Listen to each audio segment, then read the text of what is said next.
മടി പിടിച്ചിരിക്കണ സമയങ്ങളിൽ ചെയ്യാൻ പറ്റിയ നല്ലൊരു സിമ്പിൾ റെസിപ്പിയാട്ടോ. വേറൊന്നുമില്ല, കുറച്ച് സവാള കൊത്തിരിയുക, അതിൽ കുറച്ച് ഉപ്പിട്ട് വെളിച്ചെണ്ണയിൽ നല്ലതുപോലെ വഴറ്റുക. അതിൽ കുറച്ച് ഇടിച്ച മുളക് പൊടിയും ചേർത്ത് നല്ലതുപോലെ മൂപ്പിച്ചതിന് ശേഷം നമ്മൾ 2 മുട്ട അതിലേക്ക് പൊട്ടിച്ചൊഴിക്കുക. അത് നല്ലതുപോലെ ചിക്ക് ചെയ്തെക്കുക. നേരിട്ട് അങ്ങ് ഒഴിച്ചാൽ മതി. ഇനി അതിന് പ്രത്യേകിച്ച് പാത്രം എടുത്ത് ആ പാത്രവും കഴുകേണ്ട ആവശ്യമില്ല.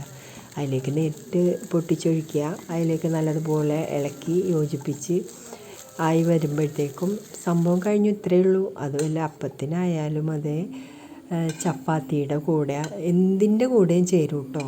ഇടിയപ്പം ഞാൻ അങ്ങനെ ചില നേരം മടി വരുമ്പോൾ ഞാൻ ചെയ്യണ പരിപാടിയാണ്, അല്ലെങ്കിൽ എവിടെയെങ്കിലും യാത്ര പോയി വരുമ്പോഴും ഒക്കെ ചെയ്യണ പരിപാടിയാണ് കേട്ടോ. പെട്ടെന്ന് നമുക്ക് ഒരുപാട് കറി വേണ്ടാത്തവർക്ക് ഇഷ്ടപ്പെടുന്ന വിഭവമാണ്. ചെയ്ത് നോക്കൂ.